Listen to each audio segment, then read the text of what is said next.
Agradezco de corazón la invitación que días atrás me formulara Guillermo Lustó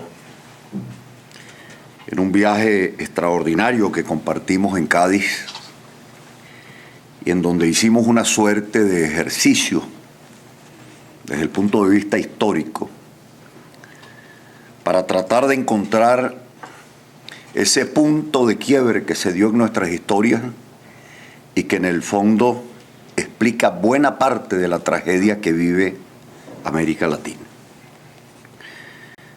Pero no es de eso a lo que vengo a hablarles, ¿no? Había convenido conversar sobre el tema de la dimensión social de la democracia, que fue el tema que ocupó mi conferencia reciente ante los presidentes y miembros de tribunales y cortes constitucionales latinoamericanos reunidos en Viña del Mar. Pero escuchando las exposiciones de mis anteriores colegas, considero que debo darle un giro a mi exposición con el compromiso de hacerles llegar este texto a través de las vías más expeditas. Yo no voy a hacer una suerte de relato acerca de la tragedia venezolana, pues lo primero que me viene al corazón es pedirle disculpas a América Latina en nombre de Venezuela y de los venezolanos por el mal ejemplo que Venezuela ha venido dándole a la región.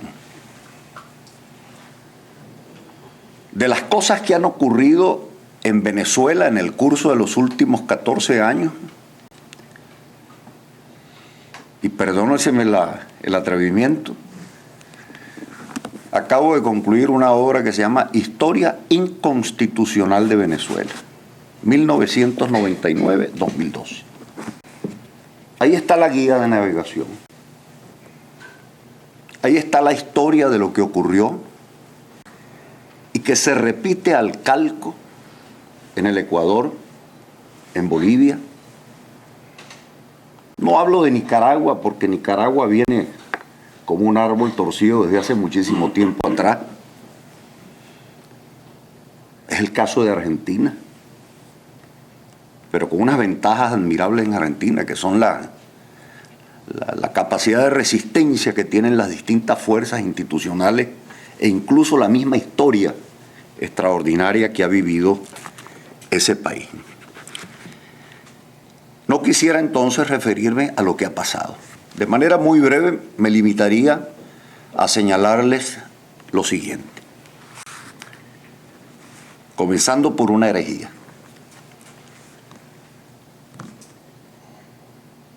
Yo prefería al Castro de 1959, como prefería las dictaduras argentinas del 70, como preferí la dictadura de Marcos Pérez Jiménez e incluso la del general Juan Vicente Gómez, que copó nuestro siglo XX.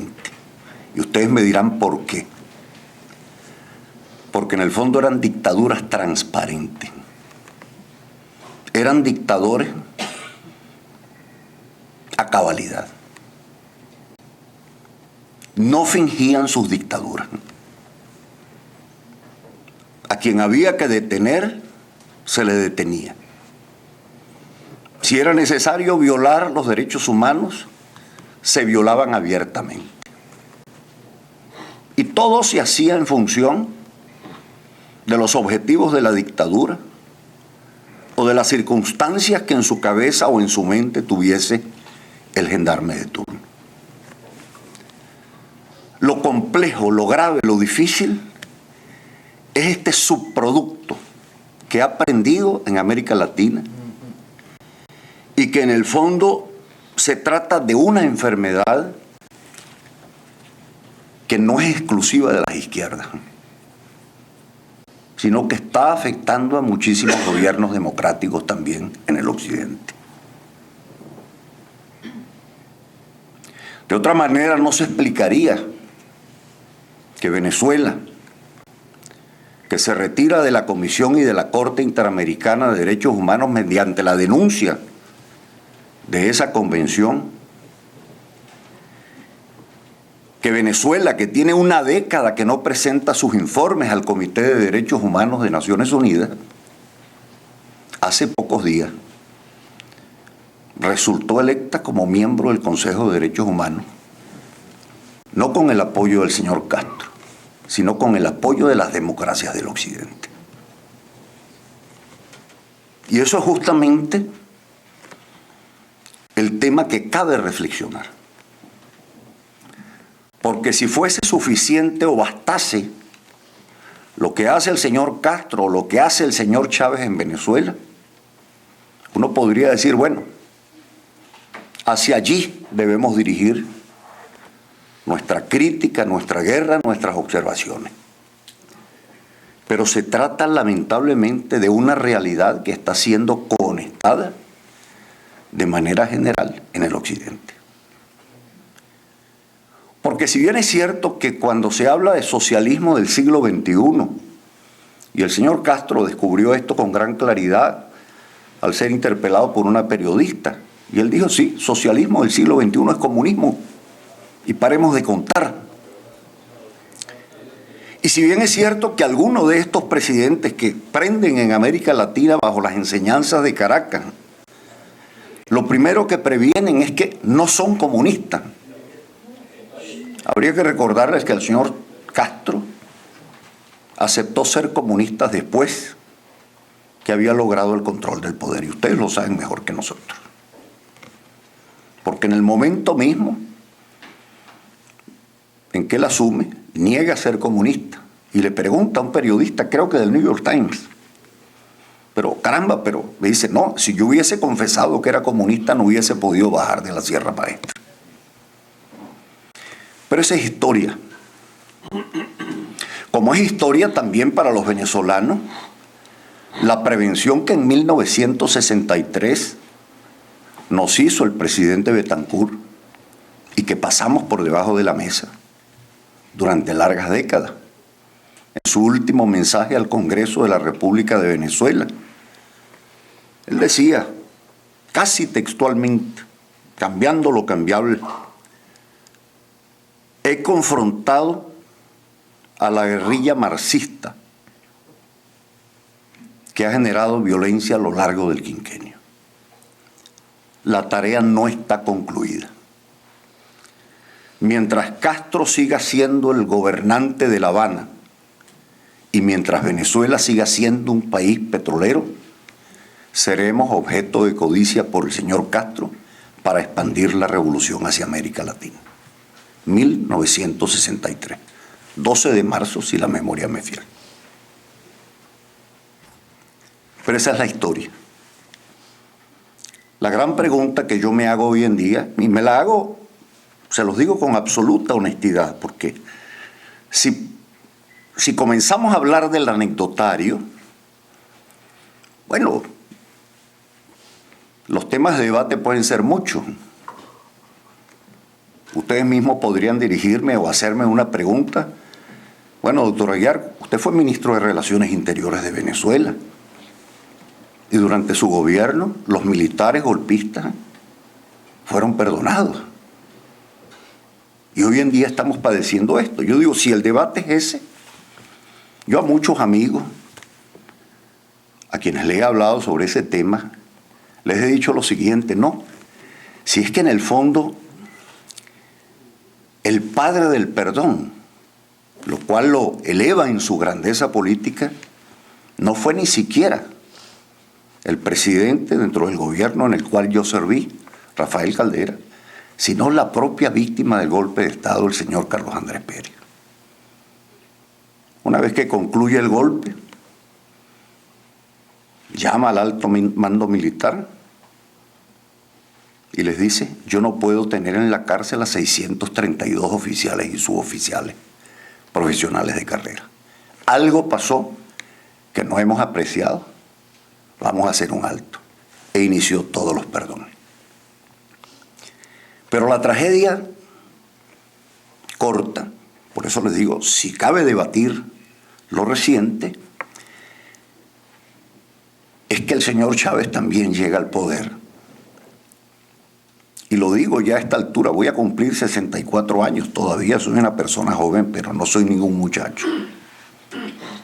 Llega de mano del gobierno de los Estados Unidos.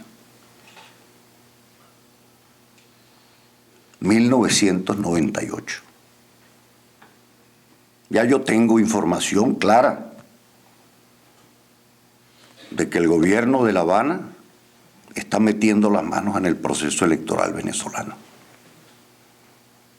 Ya tengo noticias de que el señor Chávez mantiene vínculos activos con la FARC. Tanto que en agosto del 99, una vez como asume el poder, firma un pacto, una suerte de macrovacuna, la llamamos nosotros, con ese movimiento guerrillero. Ya tenemos noticias de que el tema complejo viene desde el Medio Oriente, porque se le facilitan al señor Chávez los respaldos de Libia y de Irak para su actividad candidatural. Pero todavía así, y aún así, no tenía el mandado hecho. Hasta que los dueños de los medios de comunicación venezolanos, hoy víctimas del señor Chávez, el sector empresarial venezolano, lo respaldan. Y cuando yo le planteo al gobierno de los Estados Unidos esto, se me cerró el expediente en la cara y me dijeron: ministro, no se preocupe, porque el señor Chávez le ha garantizado al presidente Carter, que es el mediador,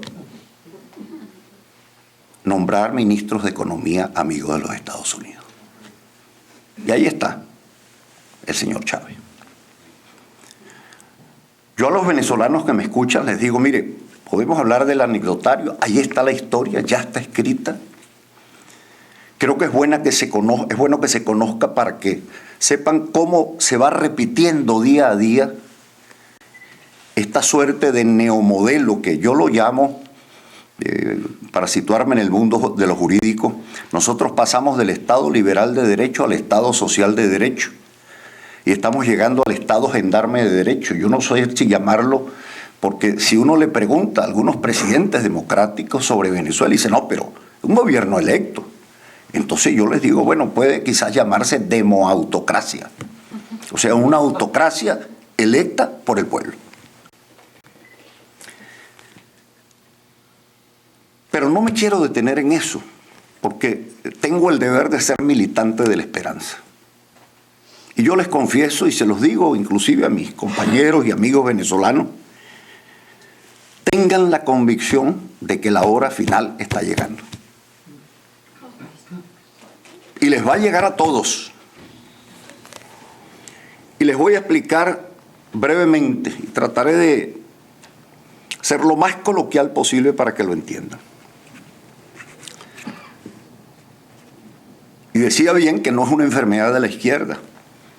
El señor Chávez se retira de la Corte Interamericana de Derechos Humanos, y debo decirlo con todo respeto, porque se trata incluso de un mandatario amigo. El presidente Santos de Colombia dice: bueno, yo me voy de la Corte Internacional de Justicia.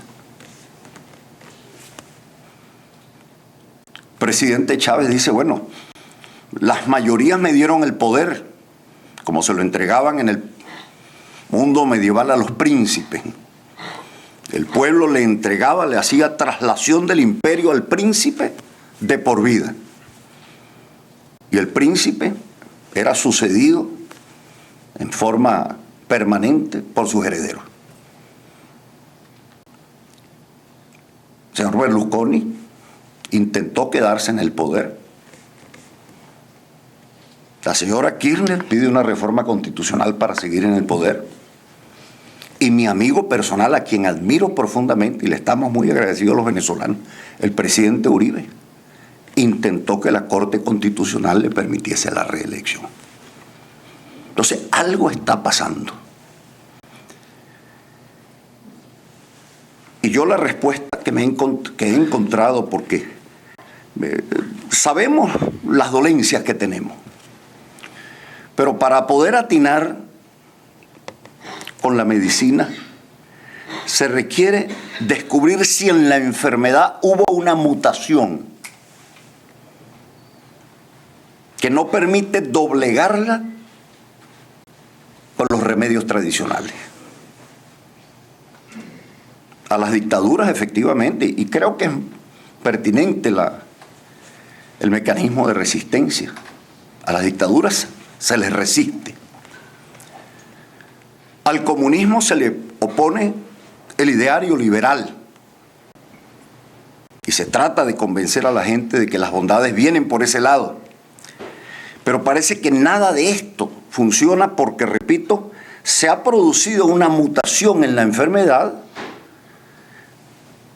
que muestra esta sintomatología. Se trata de dictadores verdaderos, tan dictadores como los que vivió América Latina en el siglo XIX y la primera mitad del siglo XX, pero que llegan por la vía electoral.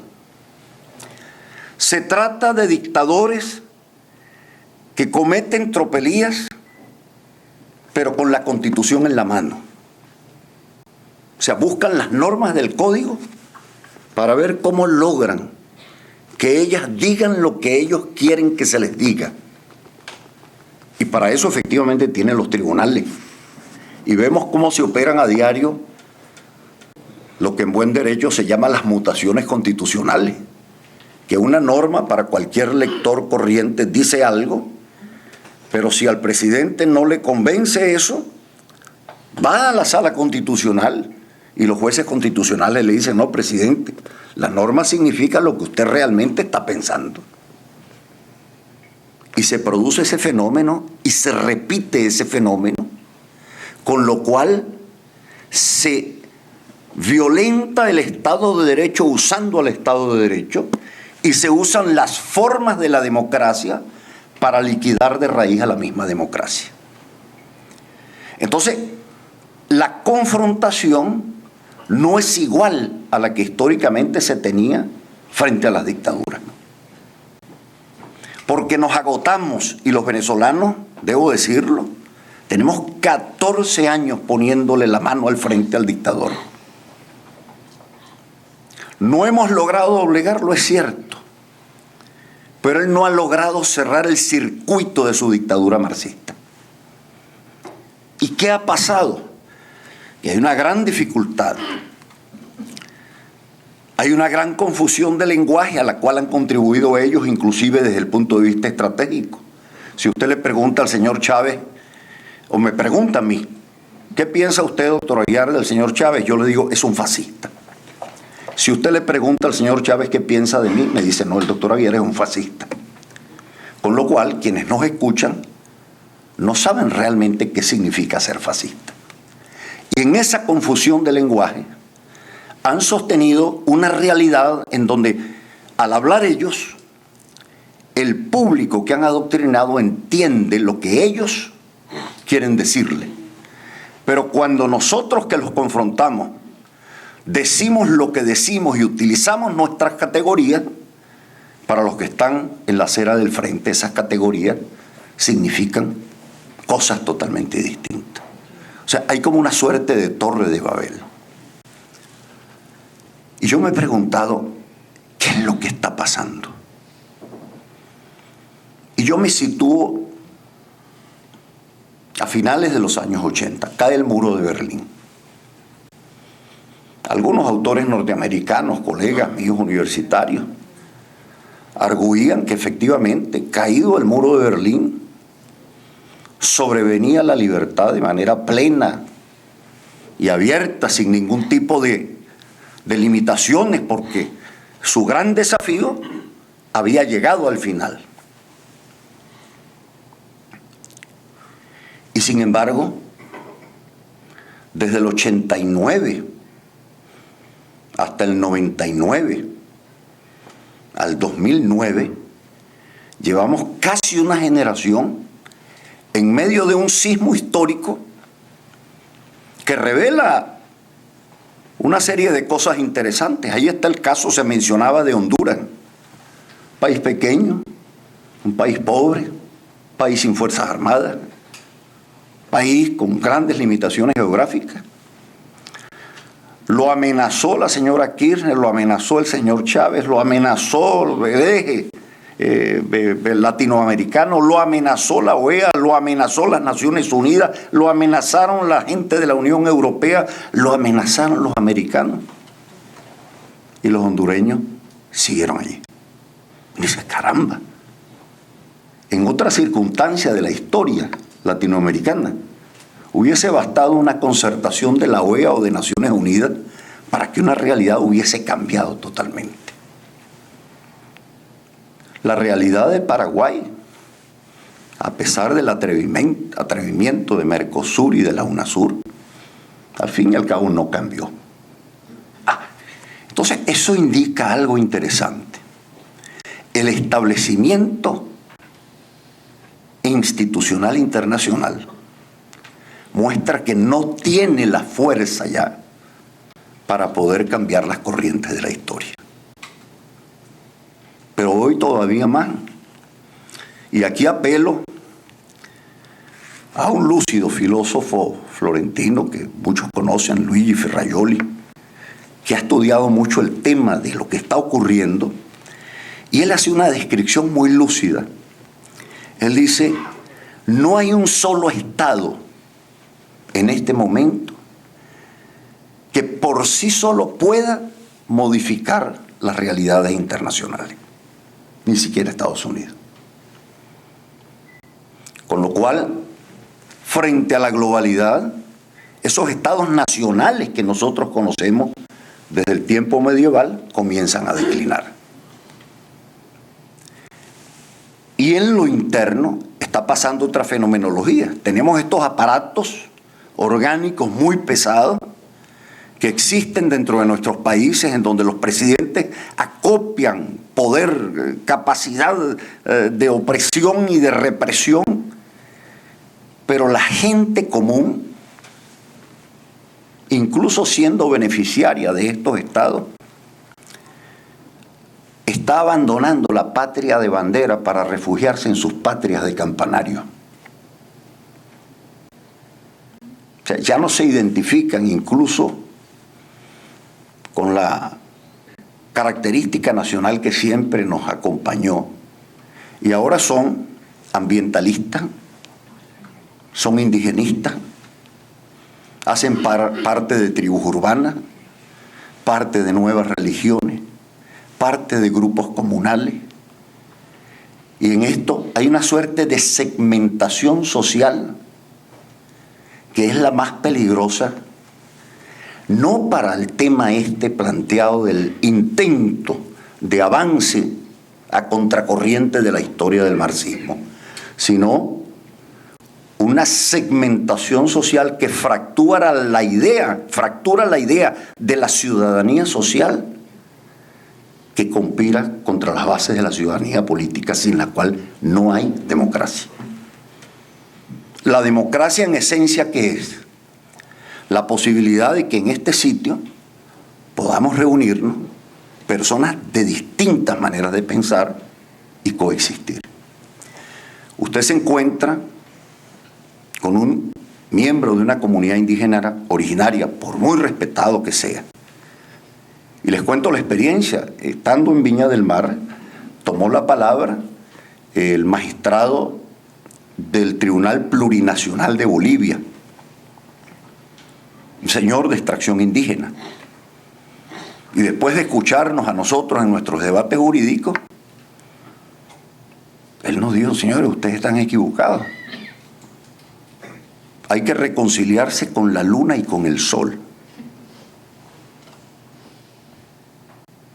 Hay que llegar a regresar lo más posible a la condición de naturaleza. Ustedes están hablando de leyes y de normas, estas servidumbres intelectuales. A mí no me quedó, con todo respeto, porque se refería a la exposición que yo hacía. Yo le dije, caramba, tenemos una servidumbre que no podemos quitarnos de encima, y veo que usted, a pesar de lo legítima de su posición, hay una servidumbre que no puede quitársela de encima. Dice, ¿cuál? Que usted me está hablando en español. Y todos hablamos español. Hay una segmentación social que está generando dentro de nuestros estados, y uno lo ve en Venezuela. Pequeñas fronteras dentro de la misma realidad nacional. Y esto explica un fenómeno que hay que tomarlo muy en consideración. El señor Chávez, el señor Correa, el señor Morales tienen relaciones, algunos, de desencuentros con la Casa Blanca, o con el Palacio de Nariño, o con el Palacio de Planalto en Brasilia, o con la Casa Rosada en Buenos Aires. Pero las relaciones diplomáticas reales, ¿con quiénes las tienen? Con los sin tierra, con los indígenas, con los ambientalistas, con las tribus urbanas, con los campesinos, porque en el fondo se han dado cuenta de algo que nosotros no hemos apreciado desde nuestra cultura democrática y liberal. Ellos saben que el mundo del Estado implosionó y por eso se dirigen básicamente a esas estructuras sociales. ¿Qué muestra eso en lo interno? Lo mismo que muestra a nivel internacional. Y frente a esa realidad yo tengo la absoluta convicción, y con esto voy concluyendo, que el modelo de república democrática que nosotros hemos conocido comienza a ser un parque jurásico. Y el señor Chávez, con el señor Castro, con su marxismo a cuesta, son un parque jurásico. Y la realidad, un parque jurásico, algo totalmente primitivo. Y se los voy a poner con un ejemplo con el cual voy llegando al final. Recientemente en Venezuela me encontraba con unos discípulos. Uno de ellos, el último candidato presidencial. Y algunos amigos que compartieron conmigo vida pública en las últimas 3, 4 décadas de Venezuela, me decían, es que el muchacho no habla. Y yo les dije, ¿ustedes saben lo que es esto? Me dijeron, ¿qué nos quiere decir? Esto es un BlackBerry. Cuando uno escribe en un BlackBerry, y estamos hablando del tiempo global y digital, cualquier persona que mande un mensaje no puede escribir más de 140 caracteres. Aquí no caben los discursos del señor Castro. ¿Qué significa esto? Que a nuestros hijos y a nuestros nietos nada de este andamiaje con el cual hemos debatido les dice absolutamente nada. Y por eso es que yo tengo la absoluta convicción de que por razones históricas y de ciclos generacionales, este proyecto que está dándonos dolor de cabeza, y hay que llevar todos esos testimonios porque no puede mediar la impunidad. Hay que hacer el registro para que en determinado momento quienes tengan que responder, respondan con las garantías del debido proceso. Pero en el fondo no tienen destino. Socialismo del siglo XXI no tiene destino. O sea, tengo la convicción absoluta de que eso hace parte de un final. Y yo lo único que me atrevo a invitarlo, y se lo he dicho a constitucionalistas, amigos, colegas, juristas, le decía, quizás nosotros estamos incurriendo en un pecado, en una omisión muy grave, porque ellos lograron prender su enfermedad en medio de un cambio histórico tan tremendo, por el vacío de orientación política que se tenía. En el momento en que cae la comunidad internacional, se desmontan los estados, la gente siente que los poderes públicos y los políticos se alejan de la tragedia cotidiana de cualquier individuo, ya no ciudadano. La gente se repliega en su propia casa, en su patria de campanario. Y yo les he dicho, ahí no hemos llegado. ¿Por qué razón? Porque se nos olvida de que cuando uno habla de democracia, y aquí les prometo concluir, la democracia son 5 cosas.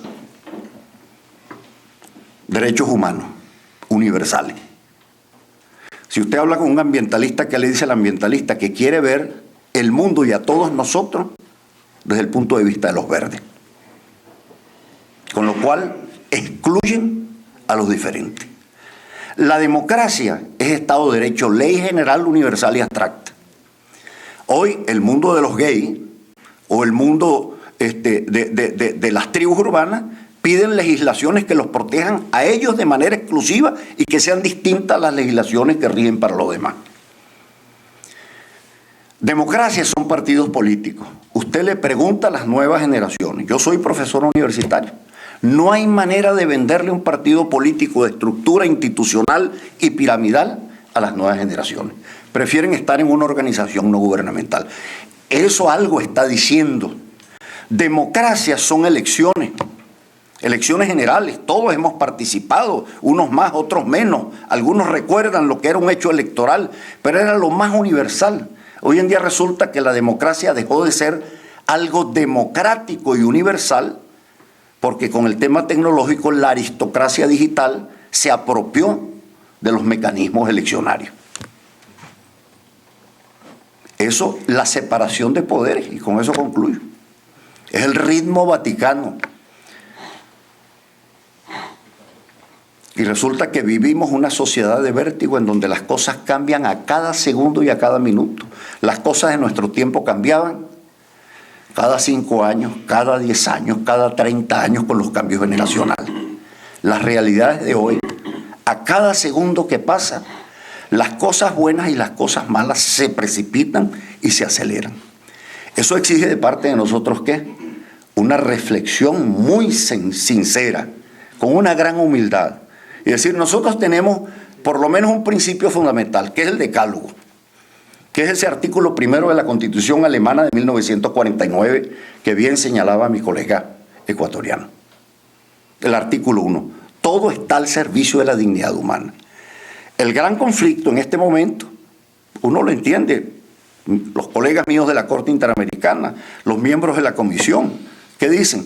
Parece que vamos a perder la pelea. ¿Por qué? Porque nosotros pensamos siempre pro homine et libertatis.